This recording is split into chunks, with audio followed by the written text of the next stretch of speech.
द्वापर युग में एक ऐसे ऋषि थे जिन्होंने अपनी ही पुत्री के साथ सहवास किया था। खाते जानते हैं इसके पीछे की कहानी। पौराणिक काल में एक ऋषि थे जिनका नाम पराशर था।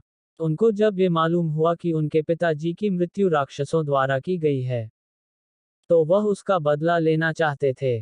पराशर जी ने साधना हासिल करने की ठानी, इसलिए वो सिद्धि प्राप्त करने के लिए जंगल की ओर चले गए। लेकिन जंगल जाने से पहले उनकी पत्नी ने उनसे कहा, हे स्वामी, आप तो जंगल जा रहे हैं, पर मेरा यहाँ क्या होगा? तब पराशर जी ने कहा, है भाग्यवान, तुम्हें जिस चीज की चिंता सता रही है वो मैं समझ गया हूँ। जंगल जाने के बाद मैं तुम्हें किसी के हाथों अपना शुक्राणु भिजवा दूंगा, जिससे तुम गर्भवती हो जाओगी।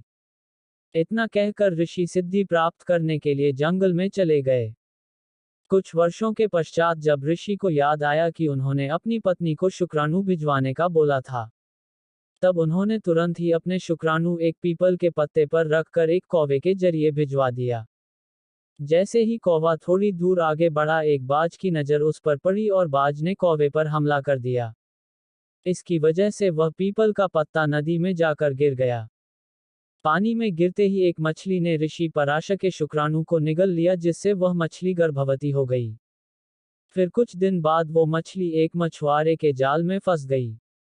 मछुआरे ने जब इस मछली के पेट को काटा तब उससे एक लड़की निकली। क्योंकि वह लड़की मछली के पेट से निकली थी, इस वजह से उस लड़की के शरीर से हमेशा मछली की महक आती और इसी कारण से मछुआरे ने उस लड़की का नाम मत्स्यगंधा रखा।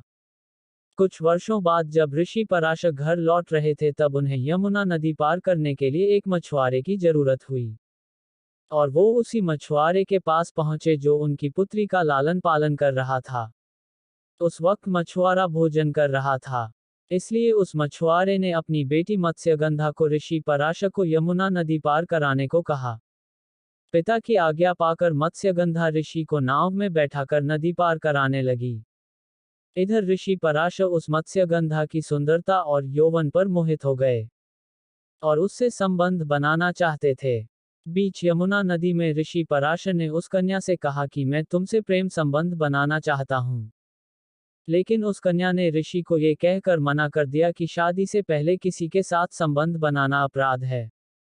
लेकिन ऋषि के बार बार कहने पर वो संबंध बनाने के लिए तैयार हो गई। परंतु उस कन्या ने ऋषि के सामने 3 शर्तें रखी। पहली शर्त, मुझे आपके साथ संबंध बनाते हुए कोई ना देखे। इस पर ऋषि ने उसी समय बीच यमुना नदी में एक कृत्रिम द्वीप का निर्माण कर दिया। दूसरी शर्त, मेरी कौमार्यता किसी भी हाल में भंग नहीं होनी चाहिए। इस पर ऋषि ने आश्वासन दिया कि तुम संतान को जन्म देने के बाद फिर से कुंवारी हो जाओगी।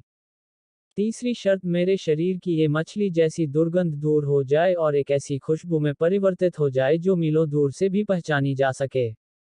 ऋषि ने उसके शरीर की दुर्गंध को एक खुशबू में परिवर्तित कर दिया। इस प्रकार से ऋषि ने मत्स्यगंधा की तीनों शर्तों को पूरा किया और फिर उसके साथ उसी बीच नदी में प्रेम संबंध बनाया। इस प्रेम संबंध के 9 महीने बाद उस मत्स्यगंधा ने एक पुत्र को जन्म दिया जिनका नाम कृष्णद्वैपायन था, जो आगे चलकर महर्षि वेद व्यास के नाम से प्रसिद्ध हुआ।